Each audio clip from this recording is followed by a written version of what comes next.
Howdy, and welcome to Rebuilding Real Life. I am your host. My name is Mike, and I am a person in recovery. Happy Monday. I hope you all are having a wonderful day. This episode, I want to talk about what I wish I knew when real life came back. Last episode, we talked about some of the lies that we believe about ourselves in addiction and early recovery. This episode is about what happens after that, when treatment ends, when the big emotional moment fades a little bit, and real life starts coming back. Because when I first got sober this time, I think part of me believed that if I did the big hard thing, life would start getting easier right away. And that hasn't been my experience. And I think part of it is because I had been to treatment before back in 2015 for alcohol. And I did stay sober from alcohol after that. So I have a little over 11 and a half years sober from alcohol. But very quickly, I found other ways to cope. I found Kratom and I found THC. So this time in 2025, I was not just trying to stop something. I was trying to actually rebuild my life. 2015 taught me that stopping was possible, but now in 2025, going back to treatment, it showed me that rebuilding was necessary. So this episode is not about blaming anyone. It's just about what real life has taught me after treatment. I needed to work on my marriage, my family, my faith, my routines, my honesty, my connection with other people, and even my ability to sit with myself. Treatment helped me start healing all that, but it didn't magically rebuild everything overnight. And so what I wish I knew sooner, or what I wish I knew when real life came back, is that treatment can start the healing, but real life is where I had to learn how to actually live differently. So when I left treatment, I really felt like something real had changed in me, but the life I came back to did not change as fast as I wanted to. I was really humbled when I left treatment because trust was still not back. And I wanted people to see that change right away. But since the trust wasn't back yet, I had to move into a fish house in my driveway. And I started IOP like a week later. So I still had support, but I was not inside treatment anymore. So real life had already started coming back. And I remember feeling like, okay, I feel a little bit better. I know something is different in me, but the people in my life still didn't fully trust me yet. And emotionally, that was really hard. And I wanted the fact that I went to treatment to prove something. I wanted people to see the change faster. I wanted trust to come back quicker than it has. But I had to learn that people needing time was not always punishment. Sometimes I think trust doesn't come back, and it's just the reality of that trust being rebuilt. Old me would have pouted or defended myself or over-explained or tried to force people to believe I was different. New me has to keep showing up and letting my life speak over time and realize my job is not to force trust. My job is to keep becoming trustworthy. And I think I do that by when I do over-explain myself, or I do defend myself, or I do pout a little bit. Because look, I'm not perfect. I'm not going to have perfect days. I'm not going to always do the right thing. But what I can do differently this time that I wouldn't have done in the past is come back 5, 10, 20 minutes later, an hour later, the next day, and just say, hey, look, I screwed up there. I take accountability. I'm trying to do things differently. That's not how I want to act. And you just own it. You don't make excuses. You don't say, well, you said this, so then I defended myself. I have to say, I shouldn't have defended myself, no matter what, because I can't control other people. I can only control what I do. And I think part of becoming trustworthy is just not making excuses for our behavior. So I wish I knew that feeling different inside does not mean everyone else is going to feel safe right away. Real life was already asking me to practice what I had learned. IOP was giving me structure and support.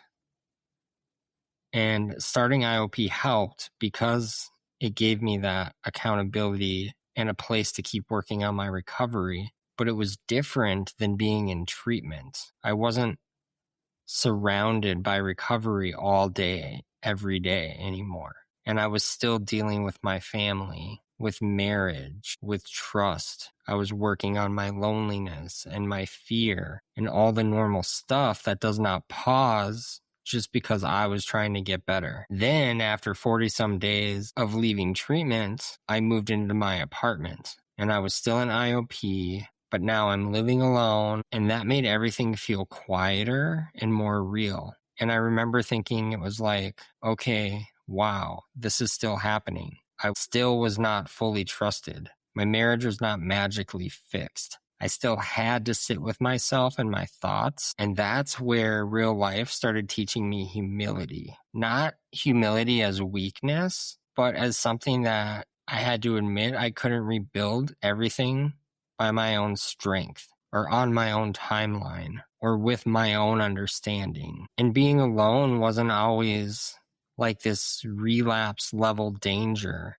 It was still hard to be alone, but that humility meant admitting I couldn't force everything to heal on my schedule. And this is where I think in my recovery journey so far that real life has kept asking me to live differently, not just say the right things, but actually do them. So IOP gave me structure, but then real life gave me the practice. And part of that practice was learning that humility is not weakness.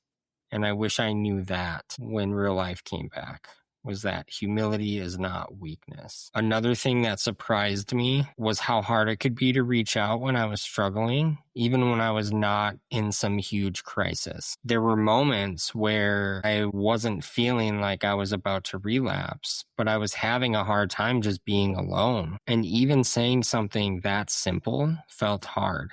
I would think, I don't want to be a burden, or other people have it worse than me, or even this is not serious enough to bother anyone with. Why would I text my sponsor or a friend and just say, hey man, I'm having a really tough time being alone tonight? But I think that kind of thinking can be really dangerous for me because it turns my loneliness into isolation.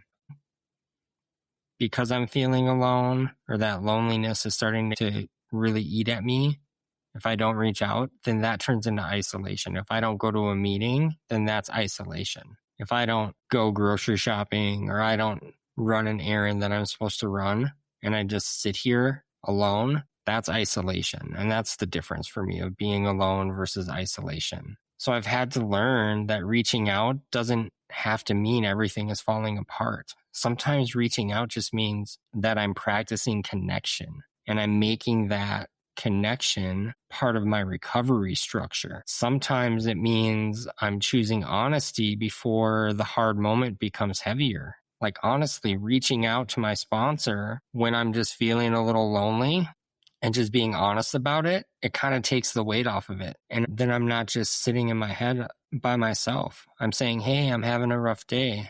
And I don't want to sit in my own head by myself. And that's the great thing about having a sponsor or another mentor or someone in recovery that you trust, that you can reach out and kind of help share the load. A sponsor wouldn't be a sponsor if they didn't want to help. So I think giving my sponsor the chance to just help me or say something or give some words of wisdom is a good thing. And I wish I knew that reaching out before a crisis is not weakness, it's wisdom. So when IOP ended in March, I realized how much the structure had been helping me, and I had to start building more of it for myself. So for months, about 6 months, 2 months of inpatient and 4 months of IOP, I had structure built around me. Treatment had a structure. IOP had a structure, a different kind of structure, but still structure. There were groups, other recovery people. We did check-ins. There were schedules, and I had a rhythm to my week. And then when IOP ended, that built-in structure was not there in the same way anymore. I think there's a difference between being handed structure and choosing structure. So when I left IOP and I didn't have that handed structure to me anymore, I had more open space. And open space can get loud if I'm not careful. My thoughts can start going crazy. I start going to worst case scenario on everything. And that was when meetings became even more important. I was already doing about 3 recovery meetings a week, and I do 12-step meetings. So meetings became even more important. Fellowship became more important. Being of service gave me a purpose and a connection. I got to chair my first meeting for a whole month. I've been able to make coffee for my meeting. I've been able to be on the alumni committee at my treatment center, and all those things became more important. My gratitude text that I have with a bunch of guys from my treatment center became more important. It was already important, but now it's even more because it's me building the structure for myself. I had to stop just receiving the structure and start choosing it intentionally. What do I want to do with my recovery? It's my choice. How can I intentionally choose to stay on the right path now that I have all this free time? I couldn't just hope that recovery would hold itself together because I completed a program. Real life was still going to show up, and I needed a way to keep showing up too, and that's what recovery has taught me. So I wish I knew that when outside structure goes away, I can't just hope recovery holds itself together. I have to build structure intentionally or on purpose. And I think that's where I keep learning that real life doesn't just ask if I believe I have changed. It keeps asking me if I'm living differently. This is where recovery gets really practical for me. Real life asks me to live differently when I feel hurt and I want to pout. Or it asks me to live differently when I want to over-explain and convince people I have changed. It asks me to live differently when I want my wife to carry my emotions for me. It asks me to live differently when I feel lonely and I don't want to reach out. It asks me to live differently when I'm scared and I want to spiral. And I think most of the time, for me, living differently is not dramatic. Sometimes it's as simple as going to a meeting or sending a gratitude text or being of service or doing something productive. Like for me, it's cleaning the house or doing the laundry for my wife instead of pouting. Sometimes it's staying quiet instead of defending myself. Oftentimes it's praying and asking God for help instead of trying to control the whole situation. Changed behavior has to be lived, not argued into existence. Old me would have wanted to defend or prove something or pout or control, and that's not okay with me anymore. I don't want to do that anymore. New me, I still feel those things sometimes, but I don't have to obey them. I don't have to give in to the feeling. I don't have to give in to the fear. I can choose something different now. And I think those quiet wins still count because what I'm learning is that recovery is not always proven in these big dramatic moments. Sometimes it's proven to us in the quiet choice to handle today differently. And this is where faith comes in it for me. Because to me, faith is quiet. It's not something that's loud. It's not something that everyone sees. It's really personal to you and a God of your understanding. On this podcast, it's God. In a 12-step meeting, it's a God of your understanding. My faith doesn't remove real life. It gives me somewhere to take it when I don't know what to do with it. One thing that we talked about recently at a meeting was humility. And I had mentioned humility earlier in this episode, and it really hit me at the meeting because I used to think of humility like a weakness, but I'm starting to understand it differently. Humility is admitting I can't do this whole thing by my own strength and my own intelligence. And that's not me thinking less of myself. I think it's just me admitting that I'm not God. And I can believe in God and still try to play God with my timing and my fear. I can try to play God with my family or my future and how fast people should trust me again.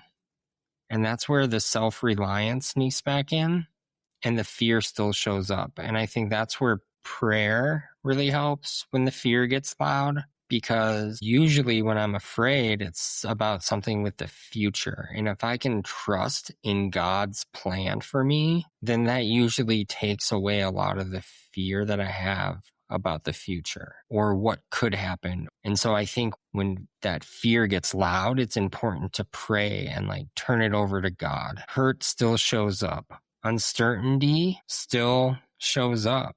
And there are days where I don't know what's going to happen with my family or my marriage or my future. But one of the biggest differences now is I don't have to carry all of that by myself. Faith helps me face life, not avoid it. I can pray and I can ask God for help. I can ask God, what's the next right thing? How do you want me to show up today? How do you want me to show up in this moment? How do you want me to show up with my wife? How do you want me to show up with my kids? How do you want me to show up this week? And I don't always get an instant answer, but most of the time I get an answer somehow. And a lot of times it's at a meeting where we talk about humility, or sometimes it comes through another person where they start talking about how their marriage ended or their marriage worked out. And then I realize, hey, God's just trying to tell me that however it works out, it will work out however he wants it to. I don't have to be in control. Sometimes it just comes from doing the next right thing in front of me and being quiet and just trying to listen for a little bit. And then the answer comes to me. Faith has become less about one big emotional moment and more about daily surrender. And I think self-reliance can look pretty spiritual on the outside, but it's still me trying to control everything. I wish I knew that feeling afraid does not mean God is absent. Sometimes fear is just a place where I have to practice surrender again. So I want to close with this. If I judge my recovery by only how I feel on my hardest day, then I think I miss the fact that I'm living completely differently than I used to. And a lot of times in recovery, we hear the saying, one day at a time. And I think that's great for living in the moment and not worrying about the future and not dwelling on the past. Because when we worry about the future, that's where the fear shows up. If we dwell on the past, that's where the shame comes in. So if we just focus on today and we do one day at a time, our lives become a lot more manageable and our sobriety becomes a lot easier to handle. But what I think for me, sometimes what I lose by doing the one day at a time is that I don't zoom out and look at the bigger picture. One hard day, even though I stayed sober, can make me forget about months of progress. A bad afternoon can make me feel like I'm failing. But recovery, you sometimes have to zoom out and you have to ask, where was I before this journey? What would old me have done? What am I doing differently today? Maybe today I stayed sober. Maybe today I reached out. Maybe today I went to a meeting. Maybe today I prayed instead of spiraling. Maybe today I felt hurt, but I didn't punish someone with it. Maybe I did the next right thing, even though I didn't feel like it. And that counts. That is not nothing. That's recovery becoming real. And I think the biggest thing that I wish I knew when real life came back is that recovery was not just about learning how to stop something. It is about learning how to live without running, without forcing, and without trying to play God with the outcome. So if real life has come back and you feel like you should be doing better than you are, I want you to take a breath. I want you to zoom out and I want you to ask yourself one honest question. What am I doing differently today than I would have done before? Not perfect, just willing. Have a good one, y'all, and I'll see you next week.